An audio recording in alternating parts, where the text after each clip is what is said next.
So, ang ganda po ng dahon nito, no? Parang mga kaliskis. Ito, napakagandang halaman. Kakaiba yung kanyang ganda ng korte nila.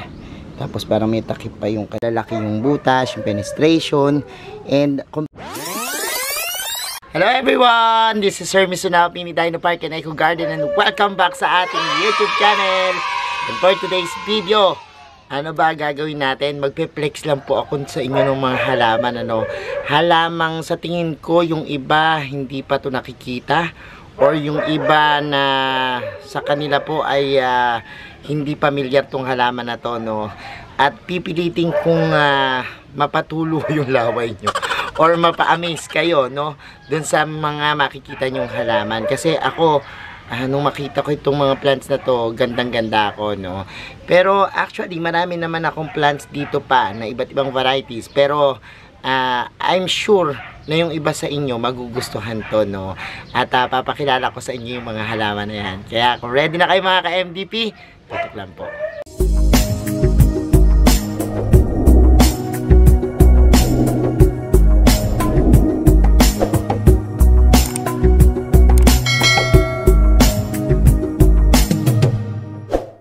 And we're back mga ka-MDP, at ngayon nga pong araw na to, iikot tayo sa ating garden. Papakita ko sa inyo yung mga magagandang halaman. I'm sure na yung iba sa inyo matutuwa at ma-excite, kasi lagi kong ginagawa yan dito sa ating YouTube channel na magpakita sa inyo ng mga halaman ko, Ang sarap kasing i-share ng mga plants na sa tingin mo ay kakaiba sa ganda, sa itsura, sa kulay, sa hugis. At ngayong araw po na yan, yun yung gagawin natin. Kaya simulan natin.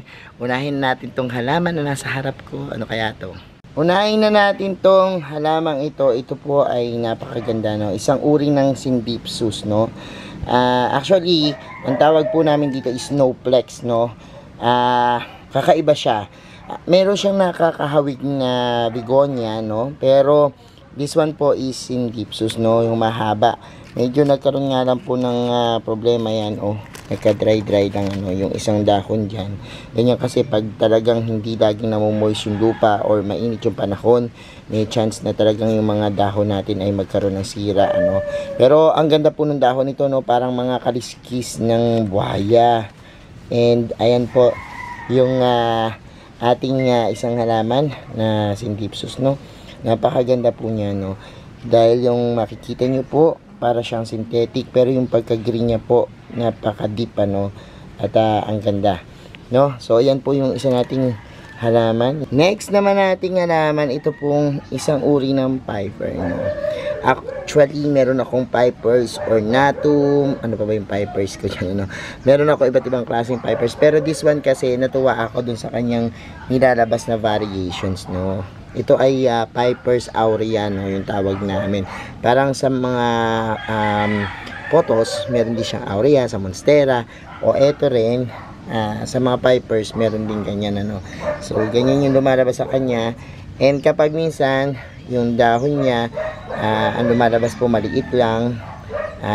Minsan lumalaki naman. Iba-iba rin yung uri, Pero pag tinignan mo yung stem niya, ganyan lang, Hindi katulad sa mga photos na talaga makikita may variations. Pero this one, ganyan lang siya. Pero may lumalabas na mga ganyan, variegated, mga shade ng white, yung iba, bluish green. Yan. Gahalo-halo sila dyan. Tsaka may pagka-yellow, So, ayan. Ito yung aking magandang pipers na variety, So, ibibida ko rin sa inyo to. Isang uri ng monstera, pero hindi ito monstera adansoniae, Ito ay monstera obliqua. Yung iba sa inyo meron na nito, pero ano nga ba yung kagandahan sa kanya? Kasi sobrang kitted at narrow nung kanyang mga dahon, malalaki yung butas, yung penetration, and compare mo po dun sa monstera natin na yan, na adansoniae, mas makikita mo na kakaiba ito, So, isunod naman natin tong Alpinia rugosa, Ito, napakagandang halaman. Kakaiba yung kanyang pinakadahon dahil po dun sa kanyang kulubot-kulubot, na itsura, At yan, natutuwa ako dito kasi ang ganda niyang yan, ipang-display, no, ornamentals, no. Parang rare plants, ano. Pero this one is pamilya po ng ginger, ano. Actually, yan yung itsura niya. Pero kapag halimbawa yan, mas marami, mas makapal, mas maganda po, ano, yung kanyang itsura. Pero tingnan niyo yung kanyang pattern, no. Kakaiba. At napakaganda. Solid talaga kapag i-display mo siya. Isunod naman natin tong halaman ko na to. Ito parang isang uri ng fern, ano, kung titingnan natin. Pero ang pangalan po nito is Selaginella uncinata, no? Pero ito po mas kilala sa tawag na rainbow moss, no? Ayan po yung kanyang itsura, yung kanyang mga parang pinong-pino, no? Kumpara dun sa mga fern natin na Boston fern. Ganun po yung kanyang itsura, pero mas pino po siya, no? At ang tawag nga po sa kanya ay moss, no? Parang kinukonsider siyang ganyan, rainbow moss. Ito naman, medyo kailangan lang talaga nito matubig, tsaka mataas yung humidity mo o mataas yung mga moisture, no? Kasi pag hindi po, ang mangyayari dito sa plants yan, masusunog, no? May mga ilang sunog ako dito yung dahon niya, pero bright area lang ilagay, okay na okay siya. Napakaganda po nitong rainbow moss at kakaiba yung mabibigay na yan, ganda, attraction sa inyong mga garden, no? So ito mostly hanging plants po to, no? Yung mga ganito. And ayan yung ating rainbow moss na isa sa mga kakaiba ko ring halaman dito sa garden. Next naman natin ay mga kakaibang bromeliads, ano? Ang gaganda ng mga iba't ibang bromeliads. Ito mga galing sa ibang bansa na napadami na lang dito, no? Pero tingnan nyo po yung mga kulay niya, mga parang pink na parang mapusyaw, ano. Meron namang ilan tuldok-tuldok, dark, ano. So ito yung mga uncommon na mga bromeliads na gustong gusto ko, no. Yung mga kakaiba yung mga design nila, no, sa kanilang mga dahon, no. Kasi meron tayong mga common na bromeliads, pero this one ang gaganda, no. At kakaiba, may shade ng pink, may light colors, no. At may mga dark din. So yan po yung mga kakaiba natin o hybrid na mga bromeliads.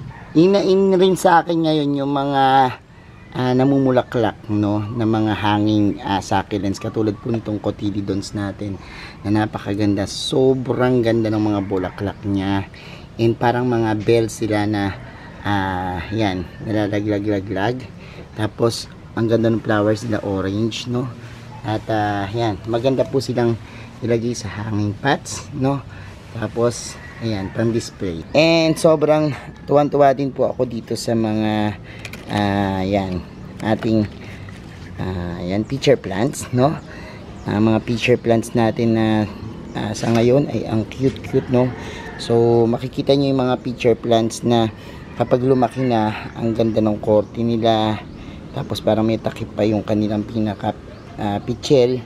And tapos naiipunan ng tubig dun sa loob. Pero yan yung nagiging reason para makakuha silang pagkain, ano. For example, yung mga insect, no, na nagpupunta dyan, natatrap.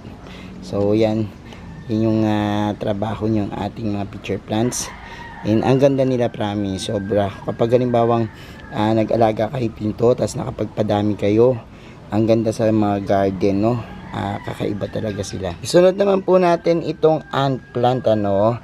Yan po, Mimercodia, yun din po yung tawag sa kanya, or Hydnophytum, no. Napakaganda po niyan kasi parang meron siyang punso, no. Parang may codex siya na mayroong mga tinitinik. Unlike nakikita nating mga codex sa adenium, sa mga Stephania, na wala po siya, no, makinis. Pero this one parang may mga ganyan, no. Kaya nagiging kakaiba siya. Tapos tutubuan siya ng ganyan, ng dahong malaki, no, yung parang sa mga soro-soro, no, na dahon. Pero ayan, makikita nyo na may ikli lang siya. Tapos meron siyang stem na ganyan, na parang sa trunks ng puno. Tapos dito nabubuo yung ito, yung flowers niya kasi before meron, tapos meron siyang nabuo na mga yan, parang seed pod, ano, yung mga pula-pula na yan. So ayan, may maliit din dito kung gusto nang i-propagate, pwedeng ihiwalay po, pwedeng sa seeds, or pwede rin naman pong ganito, yung may tumubo sa kanyang parang suloy sa atin ang tawag, pwede siyang tanggalin dyan. So ito yung ant plant na yan, maganda, kakaiba kasi meron siyang mga parang tinik-tinik dyan na konti, pero yung tinik niya malambot lang, at hindi naman nakakatusok. So yan po. And yung huling-huli nating halaman ipapakita sa inyo, ito ang ganda nito. This one is yung aking variegated na Monstera Peruno.